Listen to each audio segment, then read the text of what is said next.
Darkness, my old friend, I've come to talk with you again. Hi guys, Assalamualaikum. Welcome back to my channel. Kepada yang baru dan channel aku, terima kasih sudah singgah ke channel aku. Kepada subscriber aku, terima kasih sudah menonton video aku lagi dan lagi. Okey, hari ni adalah perkongsian yang aku nak share dengan korang. Pengalaman ni dah bertahun-tahun lalunya. Masa tu aku tak ingat sama ada aku darjah 4 ke darjah 5. Yang pasti waktu tu aku pergi Camp Puteri Islam. Masa tu aku sekolah rendah. Dan kejadian ni adalah satu kejadian yang agak sedikit pelik, tetapi gangguan yang agak sedikit mengancam pada usia aku waktu itulah. So, kejadian ni terjadi dekat Rompin. Aku tak ingat lah, tapi aku rasa dekat Rompin, yang pasti Pahang lah. Sekolah aku ni, dia ada buat pertandingan. Jadi, wakil yang pergi tu kiranya beberapa budak je lah. Yang pergi tu memang darjah 4 ke 5, aku tak ingat lah darjah berapa. Yang pasti kita orang diwakilkan untuk pergi ke sana untuk masuk beberapa pertandingan. Jadi kat sekolah aku ni, wakilnya ialah kita orang kena buat gubahan buah. Jadi cikgu dah train dululah macam mana cara nak buat apa semua kat sekolah sebelum kita orang dihantar pergi ke Rompin untuk pertandingan. So kisah dia kira macam kita orang pergi camp lah. Jadi yang pergi waktu tu satu bas, aku tak ingat berapa orang wakil daripada sekolah kami. Dekat Cameron ni dia ada 3 wakil sekolah yang akan pergi. Sekolah daripada Berincang, Kampung Raja dengan Ringlet. So yang pergi aku wakil daripada Berincang lah. So kami pun pergilah kiranya wakil daripada Cameron. Tapi tak ramai tau. Kiranya wakil daripada sekolah aku ada 4 orang ke 5 orang, aku tak ingat. And then sekolah lain. Tapi tu cawangan Cameron Highland. So kita orang sekali lah. So naiklah satu bas. Okay, masa kejadian ni of course masa tu kecil lagi. Tapi masa tu aku ingat lah aku dah bawa telefon masa tu. Masa tu zaman telefon tiga-tiga sekupang kan. So aku bawa telefon untuk contact parents aku. Masa naik bas pun okey, tak ada masalah semua. Sampailah dekat kawasan camp tu. Aku ingat lagi tempat dia. Tapi aku tak berapa ingat lah kawasan dia nama apa. Yang pasti camp dia tu tanah lapang. Lepas tu dia ada satu tempat untuk mandi tu. Toilet dia lain sikit. Toilet dia open tau. Toilet dia macam tertutup bahagian bawah. Tetapi bahagian atap tak ada. So korang akan nampak shower kat tinggi sikit macam ni. Lepas tu atas tu terus terbuka lah. Nampak lah pokok-pokok yang ada kan. And then kita orang tidur dalam kemah. So masa tu kejadian yang pelik tak ada lagi. Tapi pada awal-awal permulaan perjalanan aku pergi tu, aku dah kena macam teguran tau sebenarnya. Tapi mungkin sebab usia aku yang mentah tu, aku tak berapa alert dan aku rasa macam benda tu tak ada apa-apa. Tetapi setelah benda tu dah berlalu, bila aku teringat, terkenang, aku rasa macam sebenarnya benda tu dah ada hint-hint dah. Tapi aku yang tak perasan benda tu.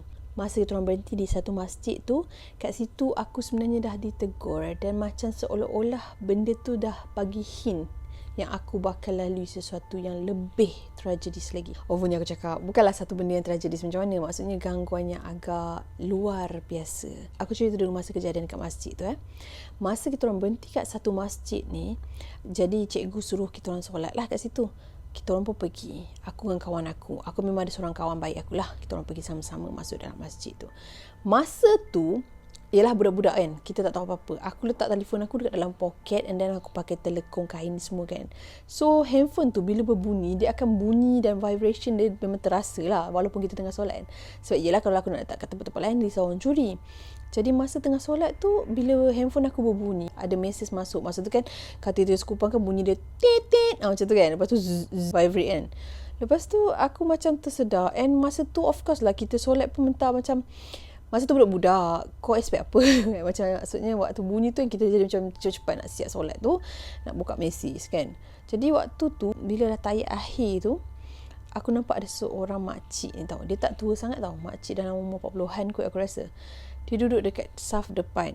Makcik tu dia macam khusyuk sangat tau. Dia macam, aku tak tahulah dia berzikir ke, dia buat apa ke kan. Tapi memang kepala dia macam tu kan. And then nak keluar tu, aku pun lalulah tepi tu. Tiba-tiba kan, dia macam tiba-tiba dia terus pandang aku macam tu. And aku macam terkejut lah kan. Minta maaf nak lalu lah. Aku macam tu lah, aku cakap kat dia kan. Lepas tu tiba-tiba dia cakap macam ni kat aku. Dia pandang aku, dia kata, ni daripada sekolah mana ni? Dia cakap tu kan. Tapi cara dia cakap tu tak nampak pun macam pelik ke kan. Nampak macam makcik-makcik ke poci macam tu. Dia kata, daripada sekolah mana? Dia kata, kami daripada Cameron Highland. Aku pun borak-borak. Aku pun tak ingat dah butir-butir perbualan kami. Yang aku ingat, makcik tu ada pesan kat aku. Dia kata, nanti sampai kat sana, jangan buat benda bukan-bukan. Hati-hati. Jangan tegur sesuatu yang pelik. Dia cakap macam tu. Jangan ambil apa-apa untuk bawa balik. Ayat dia lebih kurang macam tu. Mungkin ayat dia agak sedikit ada tambahan, ada kekurangan ke, aku tak ingat dah. Tapi butir-butir yang dia pesan kat aku tu macam tu lah. Dia maksudnya dia cakap jangan ambil apa-apa benda pelik ataupun tegur sesuatu yang pelik dekat kawasan yang aku nak pergi tu. So aku ni anggap macam satu pesanan daripada orang tua untuk budak-budak. Okey, masa tu pun kecil kan. Jadi aku pun macam okey, terima kasih Hen, macam tu. Lepas tu aku dengan kawan-kawan semua keluar naik bas balik. On the way nak pergi tu, berhenti kat satu lagi perhentian untuk beli makanan tau. Jadi masa nak beli makanan tu, aku pergi kat toilet. Aku tak ingat R&R ke tempat apa, yang pasti aku pergi kat satu toilet tu. Bila aku dah keluar daripada toilet tu, aku ada terlanggar seorang budak kecil. Budak kecil tu tak ingat dia perempuan ke lelaki pun aku tak sure lah. Tapi budak kecil lah. Bila terlanggar dengan dia tu kan, dia pandang aku, mata dia warna biru. Biru yang memang bersinar. Bukan biru contact lens ke apa tau. Biru yang, kau tahu tak, macam kau nampak dia macam dalam cerita-cerita kartun macam tu kan. Lepas tu aku tengok dia, wah, aku macam tu kan. Aku macam teruja. Lepas tu budak tu terus macam pandang-pandang semua. Lepas tu dia berlari. Dia berlari pergi tu. Aku memang tengok dia berlari. Tiba-tiba dia hilang. And masa tu kan aku macam dah reti dah. Aku tahu yang aku ni memang boleh nampak benda-benda pelik. So bila aku terkejut tu, aku macam, aku terus jalan. Aku buat tak tahu je lah. Naik balik bas. Dalam bas tu, masa nak pergi tu, tiba-tiba ada kawan aku kat belakang ni. Bukan kawan aku lah. Dia tu daripada sekolah lain. Maksudnya walaupun kat Cameron, sekolah lain. Maknanya bukan kenalan aku. Masa dekat dalam bas tu kan, aku dengar dia macam menyanyi satu lagu tu. Tapi nyanyian dia macam umpama lirik lagu. Rasa sayang, hey, rasa sayang, sayang, hey. Dia macam tu. Tapi suara dia tu kan macam bukan suara budak-budak. Maksudnya macam bukan suara reality kami-kami yang umur darjah-darjah ni lah. Dia macam suara gemesik yang lain daripada yang lain. Lepas tu aku pun macam toleh kat belakang kan. Masa naik bas kan, acah-acah sikit, pusing belakang tu, tengok intai-intai. Lepas tu bila aku dah intai macam tu kan, aku tengok dua-dua orang kat belakang aku tu tidur. Budak dua orang kat belakang aku tu tidur. Lepas tu aku macam pelik. Tadi aku dengar suara tu memang kuat. Memang seolah-olah datangnya daripada belakang seat aku tu. Tetapi bila aku pandang belakang, dia orang tidur. Macam mustahil lah kalau dia nak bergurau dengan aku tiba-tiba. Lepas dah nyanyi macam tu, tiba-tiba pura-pura tidur. Sebab memang dia orang, memang keadaan dia orang macam tu, memang betul-betul tengah tidur. Jadi aku pun buat tak tahu. So benda ni aku tak realise langsung masa kejadian tau. Sebab masa tu aku kecil lagi. Aku rasa macam benda tu tak ada apa-apa. Dan aku rasa macam gangguan. Mungkin ada orang macam ni. Aku fikir yang memang gangguan lah. Sebab aku memang boleh nampak kan. Tetapi benda ni jadikan satu benda yang aku rasa sesuatu sangat. Bila aku dah besar lah, aku macam teringat balik. Waktu tu kejadian tu macam tu. Maknanya aku kena ganggu. Maknanya baru aku ada kesimpulan di sebalik apa yang terjadi. Itulah. Jadi bila kami sampai dekat kawasan camp tu, bus drop kita orang depan pagar tu, and semua student turun. Bila dah turun kat bawah, angkat beg apa semua, nak jalan ke tengah tu, jalan padang lapang tu, nak pergi ke tempat sana lah sebelum kita nak dirikan kemah dan sebagainya. Sekolah-sekolah lain dah ada. Sebab memang pertandingan kan. So banyak aku rasa wakil tu, mungkin dekat Malaysia tu beberapa sekolah kot yang dihantarkan ke sekolah kat Pahang je, aku tak sure. Tapi aku rasa macam ada juga student lain kot, Terengganu, Kelantan. Rasanya macam tu lah, yang pasti ramai. And masa kita orang sampai tu, first thing kita orang kena buat kemah, kena dirikan kemah. Jadi masa tu kelang kabut sikit. And sekolah aku ni tak ada wakil cikgu yang ikut. Maksudnya kita orang pergi je sebab masa tu cikgu, masa tu budak UPSR nak UPSR kot, tak silap aku. Jadi cikgu tak ada wakil daripada sekolah kami. Tapi daripada sekolah yang dekat Cawangan Cameron juga, Ringlet atau Puka Peraja tu, aku rasa ada kot cikgu wakil seorang dua. Aku tak ingat. Ada. Yelah, dia orang yang bawa kita orang dalam bas tu. So adalah. Dia lah bagi tahu macam mana kan, apa semua kan. Okey, maknanya kami je tak ada wakil daripada sekolah. So untuk kekuatan kami tu kurang. Jadi kita orang just follow je cikgu lain. Rasa macam kekok juga. Tapi still kita orang okey lah pada waktu kejadian tu. Yelah, tak silap aku, budak sekolah aku 5 orang kot. Aku tak ingat dah. Lepas tu dirikan kemah. Masa dirikan kemah apa dah settle semua letak barang. Kau bayangkan macam mana nak cakap tidur dalam kemah tau. Dia macam, yelah sebab kita budak-budak kan, dia macam sesuatu yang adventure tapi agak sedikit takut sebab aku ni jenis yang memang nampak dan dengar kan. Jadi aku rasa waktu tu aku ada sedikit rasa tak best, tapi tak boleh nak buat apa. Masa kejadian tu kan, memang aku ada dengan kawan-kawan aku yang lain ni, kita orang macam meluahkan rasa macam nak balik apa semua kan. And waktu tengah didirikan kemah tu, aku ada nampak beberapa jelmaan tau dekat kawasan tu. Sebab dia memang hutan. Korang boleh imagine tak? Satu padang yang lapang, ada sikit bahagian untuk berkumpul. Kiranya ada simen, and then ada macam, nak kata macam tempat bangunan pun tak. Tapi kat situ lah kita orang solat. Kira macam tempat kawasan untuk kita orang solat. So kat situ je lah ada kawasan batu. Yang lain ni semua rumput-rumput. Belakang tu semua hutan. So kemah kita orang kat situ, ada satu bahagian tu, kita orang akan berkumpul kat bahagian rumput depan tu, padang lapang. Memang kawasan tu adalah kawasan untuk camp, untuk budak-budak buat camp. Memang sesuai lah tempat dia macam tu kan. Lepas tu yang macam aku cakap lah, toilet dia tu toilet terbuka kat atas tu kan.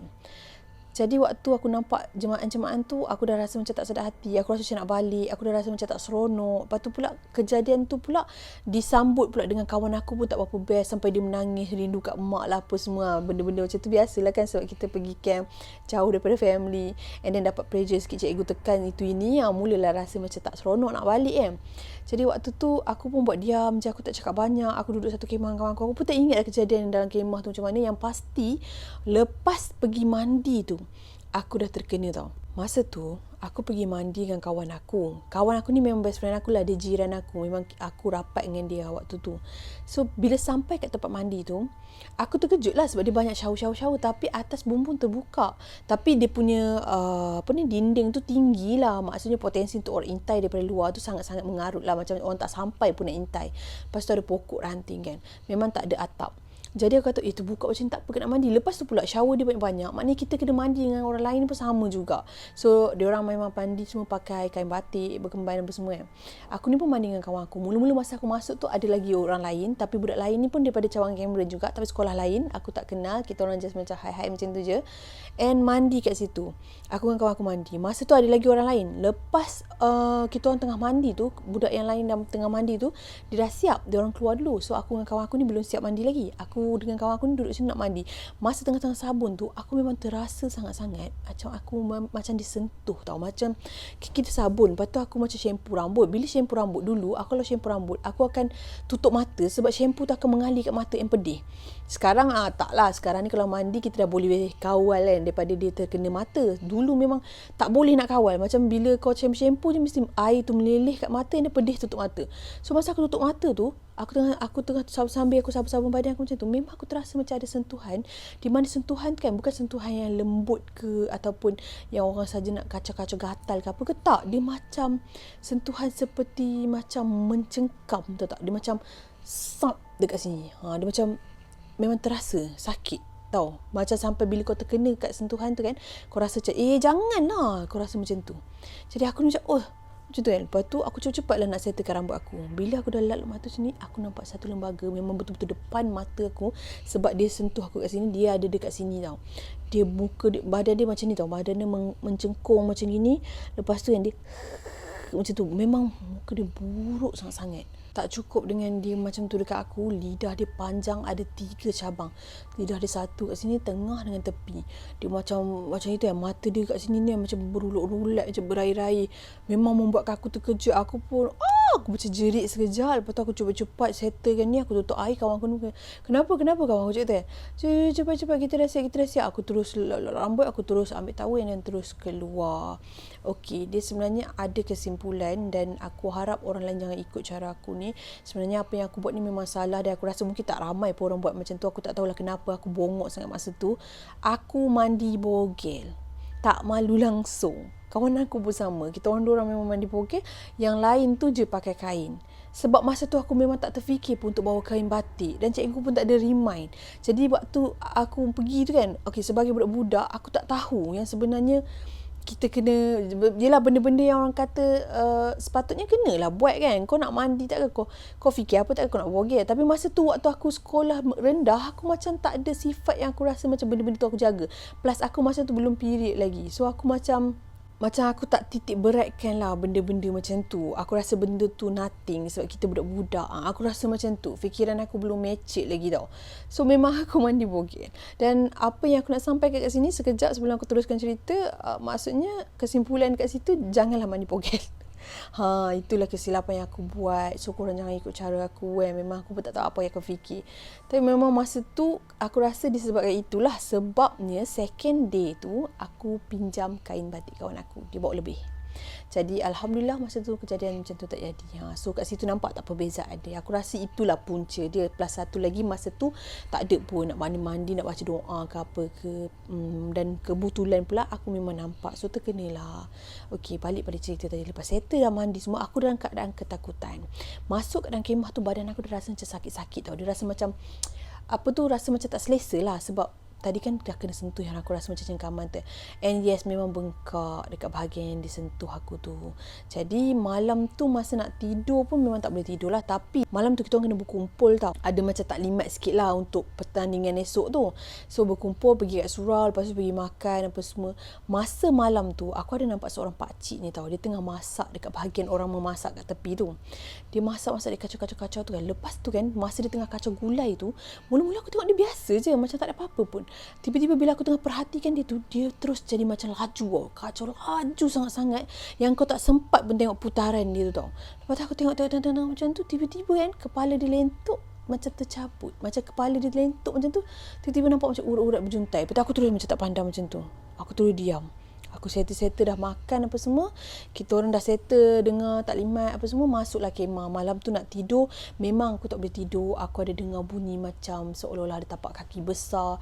Lepas tu aku dengar bunyi macam bunyi haiwan, tak haiwan yang macam nak cakap harimau tak, tapi bunyi-bunyi yang mengerunkan, haiwan yang bahaya. Lepas tu masa aku nak tidur tu pun kan kemah kan nampak sebab dekat luar tu dia ada spotlight tau. So dekat kemah tu nampaklah bayangan yang mendatang.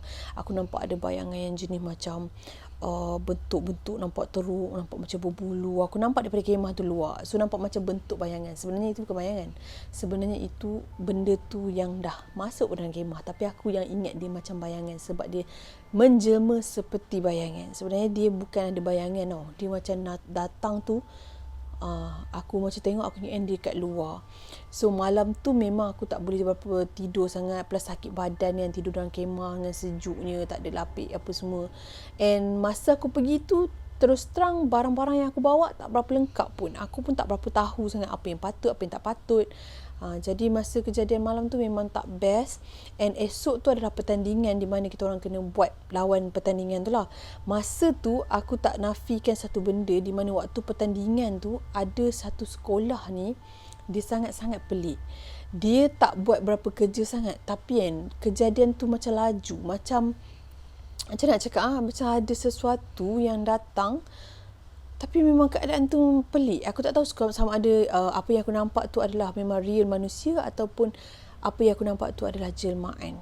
Sebab dia duduk diam macam tu, tiba-tiba dia menghasilkan sesuatu. Lepas tu bila aku tengok sekali, dia macam tak nampak. Lepas tu kelompok student tu hilang. Dia macam hilang macam tu je.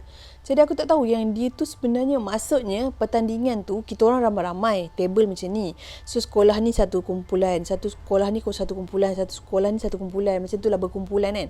And apa yang aku nampak tu ujung tu, aku nampak kumpulan tu, diorang tak buat apa-apa, tapi benda yang apa yang hasil diorang buat tu tiba-tiba ada hasil. Macam tu. Aku tak sure yang itu memang betul-betul sekolah ke ataupun jelmaan yang aku nampak. Mungkin ada tambahan student yang hanya aku je nampak. Wow, malam.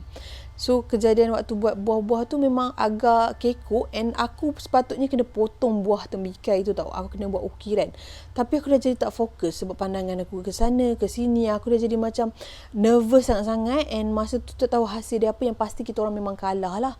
Okey, lepas tu dah settle semua-semua tu. Kita orang tidur satu malam lagi. Malam terakhir tu adalah malam damai-damai. Malam tu ada taklimat. Lepas tu ada orang beberapa orang buat persembahan. Jadi kita orang berkumpul dekat bahagian padang depan tu. Sorry kalau korang dengar bising sikit sebab tengah hujan. Okey, sama boleh. Lepas tu kita orang berkumpul kat tanah lapang, kat padang lapang tu.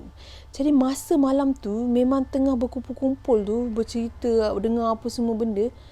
Tahu tak? Ada satu kejadian pelik di mana aku tertidur. Aku sendiri pun tak sedar yang aku tertidur. Suddenly aku bangun. Macam aku daripada macam ni, aku terjaga. aku seorang je dekat bahagian padang tu. Yang aku tak faham ni, tak ada orang kejut aku, tak ada orang cari aku.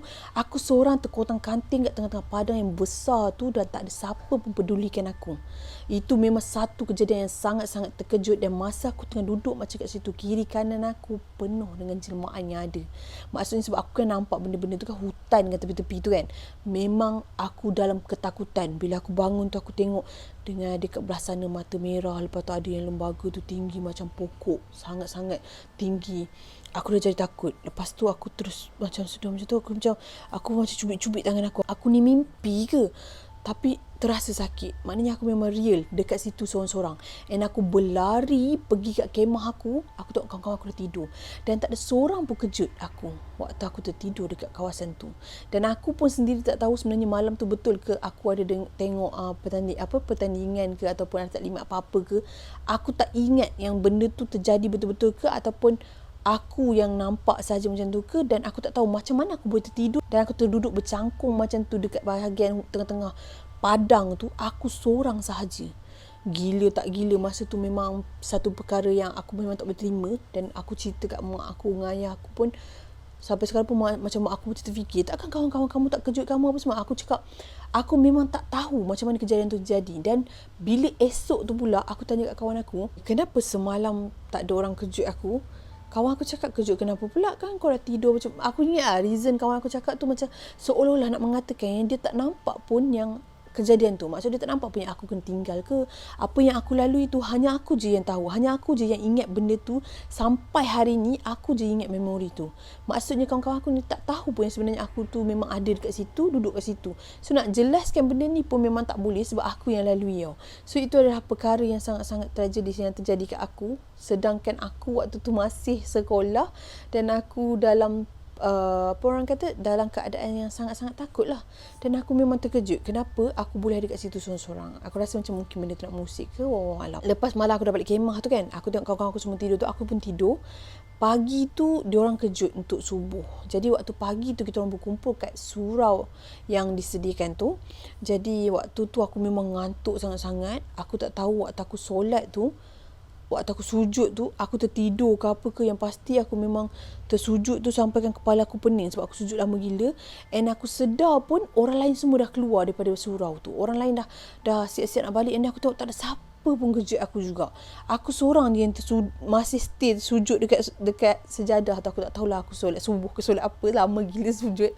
Sebab aku dah dalam keadaan sedar dan tak sedar. Aku bangun je tu, aku terus macam dah mamai-mamai macam tu. Aku terus muntah, banyak sangat muntah. Muntah aku tu keluar macam benda-benda pelik yang aku tak makan pun. Muntah terus semua. Lepas tu aku dah macam dah lembik tu. Yang aku tak fahamnya, adalah beberapa orang cikgu lalu kat situ. Diorang tak tegur pun aku. Diorang nampak macam nak cakap, diorang macam tak nampak aku. Sangat-sangat pelik tau. Bila diorang berkelakuan macam tu, aku rasa macam sedih, plus takut, plus sakit hati semua ada. And aku jalan slow pergi ke kemah aku. Aku tengok kawan-kawan aku relax je tengah kemas barang apa semua. Lepas tu aku cakap, kenapa korang tinggal aku? Diorang kata apa macam tu? Yang pasti klise lah apa yang diorang cakap tu. Macam seolah-olah macam benda tu tak ada apa-apa. And diorang tak rasa pun ketiadaan aku kat situ. Jadi itulah peristiwa yang terjadi dekat aku sepanjang aku pergi camp Puteri Islam tu dekat Rompin, if I'm not mistaken. Aku rasa memang kat Rompin lah. Yang pasti Pahang. Itulah kejadian dia. Dan sampai sekarang pun aku memang ingat. And bila aku dah besar kan, aku macam teringat balik. Aku renung. Aku rasa macam teruk juga aku kena waktu tu. Tapi aku bersyukur walaupun macam tu aku selamat. Alhamdulillah aku pun okey. Dan aku masih kuat untuk jalani hari-hari aku seterusnya. Maksudnya itu bukan satu benda yang membuatkan aku trauma dan ketakutan yang berlebihan. Lepas aku balik pada camp tu pun aku cerita kat mak aku. Mak aku pun dengar. Dia pun rasa macam dia sedih lah kan sebab aku lalui benda macam tu kan. Tapi Alhamdulillah sebab aku pun balik okey. And masa aku balik tu awal-awal tu aku macam demam. Yelah aku demam. Lepas tu masa aku demam tu pun aku ada mimpi aku masih lagi dekat sana. And aku beritahu kat mak aku baca doa, beberapa doa. Aku pun lama-lama okey. Lepas tu demam aku surut. Lepas tu Alhamdulillah aku dah okey. So itulah pengalaman aku masa aku pergi camp. Apa yang aku lalui ni kan, yang sikit sebanyak aku rasa macam sekarang ni kalau aku teringat balik aku mampu cakap, kalau korang ada anak-anak kan yang nak pergi camp-camp ke apa ke semua, make sure korang ambil berat nasihat aku, walaupun aku rasa aku tak layak bagi nasihat ni kat korang. Sekiranya yang nonton video-video aku ni ada yang mak-mak ke kan, dan yang dah ada anak-anak yang sekolah, simple je aku rasa macam ni. Kalau anak-anak korang pergi camp ke apa ke kan, banyakkan dedahkan diorang dengan cara-cara adab kita. Macam aku sendiri, aku tak tahu kesilapan aku apa. Mungkin kadang-kadang mata aku, mulut aku kan, mata melirik ataupun mulut aku ke, ataupun aku ada tersentuh benda-benda yang tak best ke, aku pun tak sedar sebab benda dah lama sangat. So korang kalau ada anak-anak lepas nak pergi camp ke apa, tengok betul-betul barang apa dia bawa. Tu nasihat dia, jangan sentuh benda-benda bukan. Kalau bukan barang sendiri jangan ambil. Tempat-tempat yang tak sepatutnya jangan pergi. Jangan terlalu happy, jangan terlalu leka. Kena pesan benda tu, sebab kadang-kadang benda-benda ni semua bukan cikgu akan pesan tau. Jadi kita sebagai parents kenalah titik beratkan benda-benda macam tu, sebab kita nak elak daripada terjadi sesuatu yang tak best. Macam aku bersyukur sangat-sangat aku masih sihat sekarang ni, dan masa kejadian terjadi pun aku boleh balik, tak ada yang tarik aku masuk ke halang lain ke apa semua tu. Alhamdulillah, aku bersyukur sangat-sangat. Mungkin itu ujian untuk diri aku sendiri kan. Jadi untuk yang ke depan ni, kalau ada korang, di antara korang ada anak yang nak pergi camp ke apa ke, boleh, tak ada masalah. Tapi sebagai parents, korang nasihatkanlah mereka untuk tidak berkelakuan yang sebaliknya. Sebab kadang-kadang budak-budak ni kan macam dekat sekolah karakter dia lain, dengan kawan-kawan karakter dia lain, jadi macam hyper seronok sangat kan. Dekat rumah lain. Just pesan-pesan macam tu je. And paling penting sekali untuk perempuan, elak-elaklah mandi, bogel. Macam aku masa tu, sebab aku belum akhir balik, so aku rasa macam tak ada apa-apa pun, aku budak. Tapi sekarang ni aku dah besar, aku fikir lah, aku rasa macam benda ni sebenarnya bagus je kalau kita ajar budak-budak daripada kecil jangan mandi bogel. Itu baguslah untuk elak daripada gangguan-gangguan yang tidak diingini. Okay guys, sampai di sini saja perkongsian aku untuk hari ini. Sekiranya ada kesilapan apa ucapan aku, ada terkasar bahasa, terguris hati mana-mana pihak, aku minta maaf. Sesungguhnya yang baik-baik itu datang daripada Allah Subhanahu Wa Taala. Segala kekurangan, kelemahan itu datang daripada diri aku sendiri. Stay healthy, stay safe. Assalamualaikum.